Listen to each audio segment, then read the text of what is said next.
എല്ലാവർക്കും സിമീസ് food corner എന്ന YouTube ചാനലിലേക്ക് സ്വാഗതം.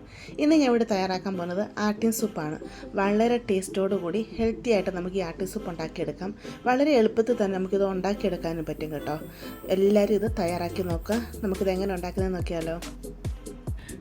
ഇവിടെ ഞാൻ മട്ടൻ എടുത്തിട്ടുണ്ട്. മട്ടൻ എന്ന് പറഞ്ഞു കഴിഞ്ഞാൽ 750 ഗ്രാം എല്ലാണ് എടുത്തിരിക്കുന്നത് കേട്ടോ. നമ്മൾ എല്ലാം അധികം എടുക്കണം കേട്ടോ. അതുപോലെ 250 ഗ്രാം ഇതിൻ്റെ മാംസം എടുത്തിട്ടുണ്ട്. ഇതിലോട്ട് 2 കപ്പ് ചെറിയ ഉള്ളി ഒന്ന് ചതച്ചെടുത്തതാണ്. അതുപോലെ 2 മീഡിയം സവാള അരിഞ്ഞെടുത്തിട്ടുണ്ട്.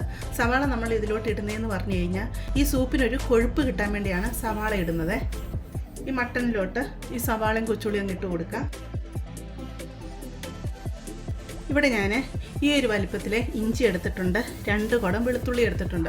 വെളുത്തുള്ളി എപ്പോഴും നമ്മൾ തൊലിയോട് കൂടി തന്നെ ഇതിലോട്ട് ഇട്ട് കൊടുക്കണം, അതാണ് ടേസ്റ്റ്. എന്നിട്ട് ഈ പുറം തൊലി ഉണ്ടല്ലോ, കരിന്തൊലി എന്ന് പറയുന്നത്, പുറം തൊലി അങ്ങ് ഇളക്കി കളയുക. എന്നിട്ട് ഈ ഇതളുകളായിട്ട് മാത്രമായിട്ട് അങ്ങ് എടുക്കുക, ഇതിങ്ങനെ. എന്നിട്ട് ഇതിനെ കഴുകുക. കഴുകിയിട്ട് ജസ്റ്റ് ഒന്ന് ചതച്ചിട്ട് കുക്കറിലോട്ട് ഇട്ട് കൊടുക്കുക. ഇതിലോട്ട് നമുക്ക് കുരുമുളക് ഇട്ട് കൊടുക്കണം. കുരുമുളക് എന്ന് പറഞ്ഞാൽ ഒന്ന് ചതച്ചെടുത്ത കുരുമുളക് കേട്ടോ, ഇത്തിരി അങ്ങ് പൊടിഞ്ഞു പോകരുത്. ഇതുപോലെ ഫ്രഷ് ആയിട്ടുള്ള കുരുമുളക് ചതച്ചെടുക്കുക. ഇത് 2 ടീസ്പൂണ് ഇട്ട് കൊടുക്കാം. ഇഞ്ചിയും വെളുത്തുള്ളിയൊക്കെ ചതച്ചെടുത്തുകൊണ്ട് വന്നിട്ടുണ്ട്. അതുകൊണ്ട് നമുക്ക് ഇതിലോട്ട് അങ്ങ് ഇട്ട് കൊടുക്കാം. 2 ടീസ്പൂണ് ഉപ്പിട്ട് കൊടുക്കാം. ഒരു ബേ ലീഫ് ഇട്ട് കൊടുക്കാം.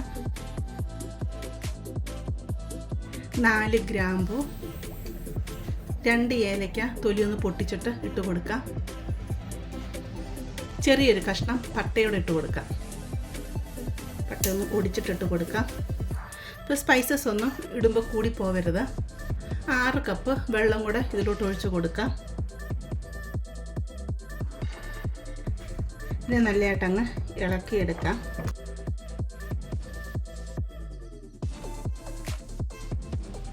ഇനി നമുക്കിതിനെ അടച്ചു വെച്ച് നമുക്ക് വേവിച്ചെടുക്കണം. ഇതിനെ വേവിക്കുക എന്ന് പറഞ്ഞു കഴിഞ്ഞാൽ ആദ്യം ഹൈ ഫ്ലെയിമിലിട്ട് 1 വിസിൽ അടുപ്പിച്ചെടുക്കുക.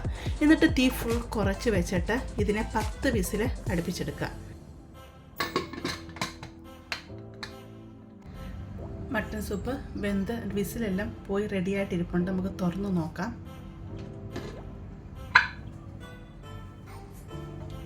ഇളക്കി നോക്കാമേ. മട്ടൻ നല്ല രീതിയിൽ തന്നെ വെന്ത് വന്നിട്ടുണ്ട്.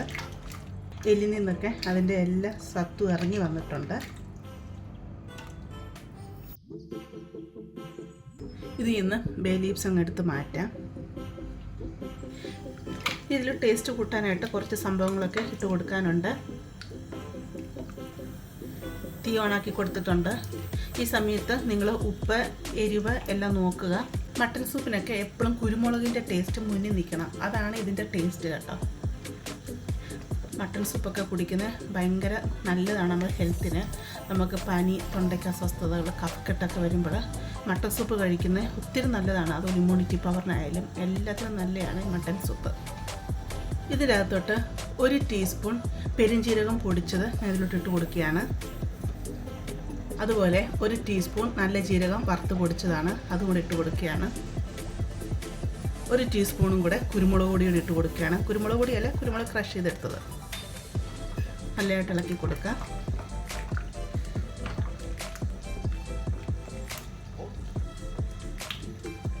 ചിലതിൻ്റെ അകത്ത് മഞ്ഞൾപ്പൊടി ഇടും, അതുപോലെ മല്ലിപ്പൊടി ഇടും കേട്ടോ. അപ്പോൾ നിങ്ങൾക്കത് താല്പര്യം ഉണ്ടെന്നുണ്ടെങ്കിൽ നമ്മൾ ഈ മട്ടൻ വേവിക്കുന്നതിന് മുമ്പ് നമ്മൾ വെള്ളമൊക്കെ ഒഴിച്ച് വെക്കുന്നതിന് മുമ്പ് ഇല്ലേ, ആ സമയത്ത് നിങ്ങൾക്ക് ശകലം മഞ്ഞൾപ്പൊടി ഇട്ട് കൊടുക്കാം. അതുപോലെ മുഴുവൻ മല്ലി ഉണ്ടെങ്കിൽ 1 ടേബിൾ സ്പൂണും ഒന്ന് ചതച്ചിട്ട് അതിലോട്ട് ഇട്ട് കൊടുക്കാം കേട്ടോ. മല്ലിപ്പൊടിയേക്കാളും നല്ലത് മുഴുവൻ മല്ലി ഇട്ട് കൊടുക്കുന്നതാണേ. അപ്പോൾ ഞാൻ ഈ 2 സംഭവം ഇട്ട് കൊടുത്തിട്ടില്ല. ഇപ്പോൾ നല്ലതായിട്ട് തിളച്ച് വന്നല്ലോ. ഞാൻ ഇതിലോട്ട് ഉപ്പ് ശാലിട്ട് കൊടുത്തിരുന്നു കേട്ടോ. ഉപ്പ് കുറവായിരുന്നു. എരിവ് നോക്കണം കേട്ടോ. ഇച്ചിരി കുരുമുളകിൻ്റെ ടേസ്റ്റ് അധികം നിൽക്കണം കേട്ടോ. അന്നേരം നിങ്ങൾ ശകലം കുരുമുളക് പൊടിയായിട്ട് വേണേലും 1 ടീസ്പൂൺ ഇട്ട് കൊടുക്കാം കേട്ടോ. ഇവിടെ കുഞ്ഞുങ്ങളൊക്കെ ഉള്ളതുകൊണ്ട് കുഞ്ഞുങ്ങൾക്ക് അധികം എരിവങ്ങ് താല്പര്യമില്ലല്ലോ, അതുകൊണ്ടാണ് ഞാൻ അധികം കുരുമുളക് ഇട്ട് കൊടുക്കാത്തത്. നിങ്ങൾക്ക് വേണമെങ്കിൽ നിങ്ങൾ ഇട്ട് കൊടുക്കുക കേട്ടോ. ഇനി നമുക്കിതിനെ തീ കുറച്ച് വെച്ച് ഒരു 5 മിനിറ്റോടെ ഇതിനൊന്ന് തിളപ്പിച്ചെടുക്കാം. ഈ സൂപ്പിൽ ശകലം പോലും സൂപ്പിൻ്റെ ആ ഒരു വല്ലാത്തൊരു ഫ്ലേവർ ഇല്ല കേട്ടോ. ചില സമയത്ത് സൂപ്പിൻ്റെ വല്ലാത്തൊരു ടേസ്റ്റ്, നമുക്കത് കുടിക്കാൻ പറ്റില്ല. നമുക്കിങ്ങനെ മൂക്കിൻ്റെ അടുത്തോട്ട് കൊണ്ടുവരുമ്പോഴത്തേക്ക് അതിൻ്റെ ആ സ്മെല്ല് വരുമ്പോൾ കുടിക്കാൻ പറ്റില്ല. എനിക്ക് സാധാരണ മട്ടൺ സൂപ്പ് വലിയ താല്പര്യമില്ല. കാരണം ആ ഒരു മണം റെസ്റ്റോറൻറ്റിലൊക്കെ പോയി കഴിക്കുമ്പോൾ മട്ടൺ സൂപ്പിൻ്റെയൊക്കെ മണം ഭയങ്കര എനിക്ക് താല്പര്യമില്ല. പക്ഷേ ഈ രീതിയിൽ നിങ്ങൾ ഉണ്ടാക്കിയെടുത്താണ്ടല്ലോ ഒരു ശക്കലും പോലും മട്ടൺ സൂപ്പിൻ്റെ ആ ഒരു സ്മെല്ലില്ല. നമുക്കത് കഴിക്കാൻ ഒരു ബുദ്ധിമുട്ടും തോന്നിക്കില്ല കേട്ടോ. കുഞ്ഞുങ്ങളൊക്കെ കൊടുക്കുമ്പോൾ നിങ്ങളിതൊന്ന് അരിച്ചെടുക്കണേ. ഇത് അരിച്ചെടുത്തിട്ട് ഇതിൻ്റെ ഈ വെള്ളം പിന്നെ ഒന്ന് ഇതുപോലെ തിളപ്പിക്കുക. ഇത് നമ്മൾ ഇതിലോട്ട് കടുക് പൊട്ടിച്ചിടുന്നുണ്ട്. എന്നിട്ട് ആ വെള്ളത്തിലോട്ട് നിങ്ങൾ കടുക് പൊട്ടിച്ചിടുക കേട്ടോ. ഇനി നമുക്കിതിലേക്ക് വേണ്ട കടുക് പൊട്ടിച്ചിടാം. നമ്മളിതിലോട്ട് കടുക് പൊട്ടിക്കണമെന്ന് പറഞ്ഞാൽ എണ്ണയിലോ വെളിച്ചെണ്ണയിലോ അല്ല കേട്ടോ, നെയ്യിലാണ്. നെയ്യിൽ അതിൻ്റെ കടുക് പൊട്ടിച്ചെടുക്കുമ്പോഴാണ് പ്രത്യേക ഒരു ടേസ്റ്റ്. ഇത് ഞങ്ങളുടെ നാട്ടിലെ മമ്മി ഇത് ഉണ്ടാക്കിയെടുത്ത നെയ്യാണ് കേട്ടോ. നമ്മുടെ വീട്ടിൽ തന്നെ ഉണ്ടാക്കിയെടുത്ത നെയ്യാണ്. ഇതിലോട്ട് ശകലം കടുക് ഇട്ട് കൊടുക്കാം. കടുക് ഇവിടെ പൊട്ടി വരുന്നുണ്ട്. ഇതിലോട്ട് കുറച്ച് കൊച്ചുള്ളി അരിഞ്ഞതാണ്, അതങ്ങ് ഇട്ട് കൊടുക്കാം. കൊച്ചുള്ളി നല്ല ബ്രൗൺ കളറായി വരണം. കൊച്ചുള്ളി ബ്രൗൺ കളറായി വരുന്നുണ്ട്. ഇതിലോട്ട് 2 തണ്ട് കറിവേപ്പിലോട്ട് ഇട്ട് കൊടുക്കാം.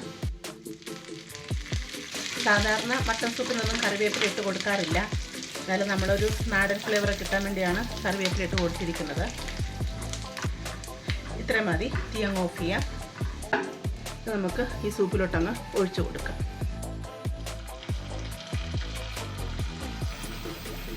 മുകളിലടി ഒരു പാട പോലെ കിടക്കുന്നുണ്ടോ? ഇത് മട്ടൻ്റെ നെയ്യാട്ടോ. ഇല്ലാട്ടങ്ങ് ഇളക്കി കൊടുക്കാം. അങ്ങനെ അടിപൊളി ടേസ്റ്റോട് കൂടിയ മട്ടൺ സൂപ്പ് ഇവിടെ റെഡി ആയിട്ടുണ്ട്. അപ്പോൾ നിങ്ങൾ തീർച്ചയായിട്ടും മട്ടനൊക്കെ ഇതുപോലെ മേടിച്ച് കുഞ്ഞുങ്ങൾക്ക് വെച്ച് കൊടുക്കുക. നിങ്ങളും വെച്ച് കഴിക്കുക. നിങ്ങൾക്കുണ്ട് ഇത് ഇഷ്ടപ്പെടുവാണെങ്കിൽ ചാനലൊന്ന് സബ്സ്ക്രൈബ് ചെയ്ത് സപ്പോർട്ട് ചെയ്യുക. അതുപോലെ നിങ്ങൾ ലൈക്ക് ചെയ്യുക. നിങ്ങളുടെ ഫാമിലിയോട്ടും ഫ്രണ്ട്സിലോട്ടൊക്കെ ഇതൊന്ന് ഷെയർ ചെയ്ത് കൊടുക്കുക കേട്ടോ. മട്ടൺ സൂപ്പ് എപ്പോഴും ചൂടോടുകൂടി തന്നെ വേണം കഴിക്കാനായിട്ട്. നമുക്കൊരു പുതിയ വീഡിയോയുമായിട്ട് അടുത്ത ദിവസം കാണാം കേട്ടോ.